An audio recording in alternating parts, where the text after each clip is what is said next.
Speaker. I thank the Minister for Local Government. We're considering private member statements. I call the member for Dubbo. Thank you, Mr Speaker. The memory of the hip-swivelling, pelvis-gyrating pop culture icon of his day, whose awe-inspiring journey from an impoverished upbringing in Memphis to the man who would go on to be referred to forever after, as the king of rock and roll, is honoured each year when the township of Parkes, within my electorate, opens its door to the world and welcomes fans of Elvis Presley to celebrate the life and music of this most remarkable man. Parkes almost doubles in size overnight, Mr Speaker, during the Elvis Festival, as it plays host to literally thousands of die-hard Elvis fans from around the globe. They all make the journey to take part in the celebration of the tremendously exciting, if somewhat tumultuous, short life of the King. Parkes is a place that previously had no connection whatsoever to the man from Memphis, Tennessee. Yet it has earned its claim to fame, Mr Speaker, among Elvis aficionados by successfully staging 20 Elvis festivals. That's right, 20. Being a huge fan of Elvis myself, Mr Speaker, and his brand of popular music that defined a generation, I felt honoured to take part in the celebrations this year. Drawing 18,000 visitors to the community of Parkes, taking part in some 150 events, the festival delivers a welcome injection of $9 million into the local economy. It attracted 80 volunteers who dedicated over 700 hours of work over the 5 days of the festival to ensure that it went smoothly.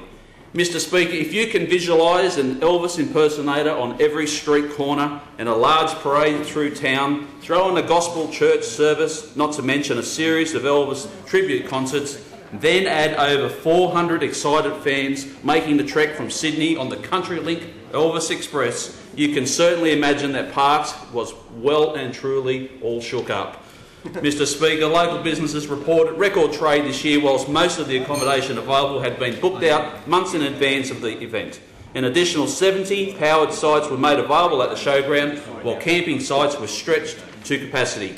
Some generous local residents went even further and offered 1,776 beds in their own homes to accommodate the visitors. What better indication can there be that of a wonderful sense of community that exists in Parkes that this festival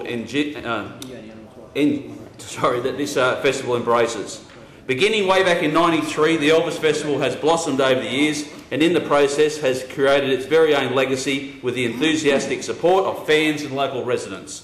Parkes has its own special brand of die-hard Elvis fans that go to extraordinary lengths to pay homage to the King. One local has changed his name by deed-poll in honour of the man. Another local couple for many years ran the Graceland restaurant in town. My good friend, the member for Newcastle, tells me he himself has knelt at the grave of Elvis in Memphis. The concept of the festival was first conceived by passionate community members who recognised its potential as a regular fun event on the Parkes social calendar. January was identified as the ideal time to stage it, given the traditional lull in tourism preceding the Country Music Festival in Tamworth.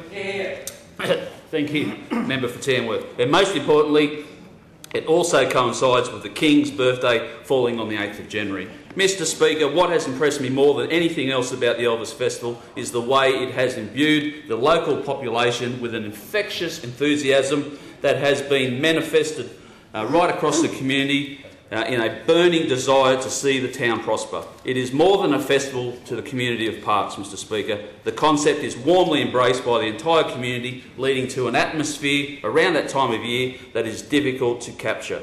It really has to be experienced firsthand to truly understand and appreciate it. So I'm issuing, Mr Speaker, an invitation on behalf of the people of Parkes for all members of this place and those right across New South Wales, that if you ever consider yourself to be a fan of Elvis, you know where to go to appreciate the King in its highest. The Yellow Wiggle, Mr Speaker, Greg Page himself has his own personal collection of Elvis memorabilia. I believe it's the 3rd or 4th largest in the world, located in a museum at Parkes. It's a marvellous and remarkable collection. I just urge everybody to mark the dates in your calendar next January and to come to Parkes within the Dubbo electorate and share a little bit of hunker burning love. Thank you.